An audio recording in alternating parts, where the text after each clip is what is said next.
সাত সকালে সোনামুড়া মহকুমার মেলাঘর মোটর স্ট্যান্ডে এক দোকান থেকে উদ্ধার হল এক মৃত ব্যক্তির লাশ।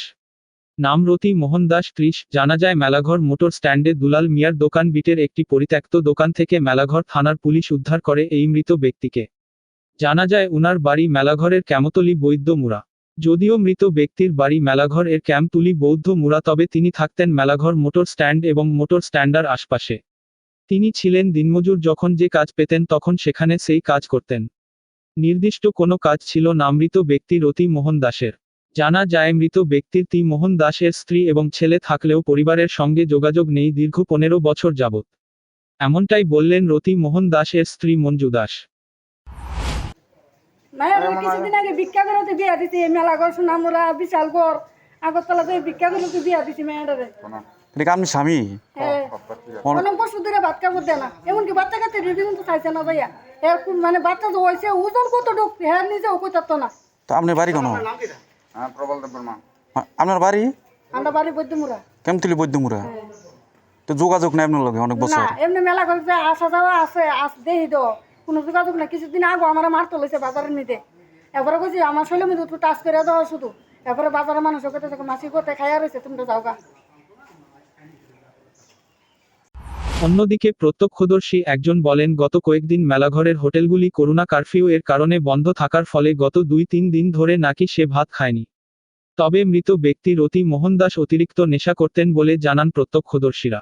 অতিরিক্ত নেশার ফলে স্ট্রোক করে মারা গেছে এমনটাই দাবি করেন প্রত্যক্ষদর্শীরা। শেষ পর্যন্ত মেলাঘর থানার পুলিশ মৃত ব্যক্তিকে মেলাঘর হাসপাতালের মর্গে নিয়ে যায়। এখন দেখার বিষয় ময়নাতদন্তের পর কি বেরিয়ে আসে। দাদা আপনার কি নাম? মরণ দাস। আচ্ছা, সাত সকালে ঘটনাটা এখানে কি হলো আজকে? আজকে সকালে আমরা সকালবেলা তো আমি গাড়ি চালাই, গাড়ি চালাই, স্ট্যান্ডে আইলাম, দিই যেদিকে অনেক মানুষ লোকজন মেরেছে। তারপরে কয়েকজন দেখলাম কি লোক ওইদিকে একটা মরা লাশ করে দিয়েছে।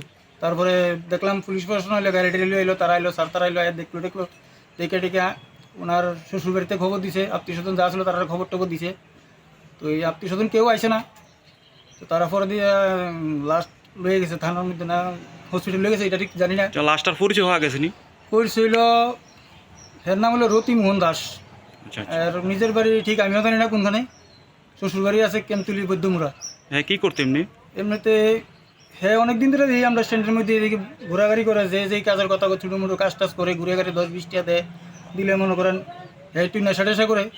তো 2-4 দিন যে লকডাউনের কারণে হোটেল বদ্ধ, নাহলে হোটেলটি খোলা থাকলে 2-3টা হোটেল আছে এদিকে স্ট্যান্ড খোলা থাকলে এদিকে বাট্টাত খাইতো, তারা দিত হোটেলের মালিকের ডাক দিয়া। আর এখন 2 দিন লকডাউনের কারণে বদ্ধ দিকে, তারপরে তাই হ্যাঁ বাট্টাত মনে খাইতে পারছে না। কালকে দেখছি সকালবেলা 8টার সাথে শরীর একটু কাঁপতেছে, শরীরে কাঁপে নরম অবস্থা। আমরাও কইলাম, আমরা দেবনগর বাড়ি, আমরা কইলাম কয়েকজন যে আমরা চলো ভাত খেয়ে না খেতে আপনার। আজকে সকালে দিয়ে যায় এই রুমটার মধ্যে মানে মরে রয়েছে আর কি, এই রুমটা।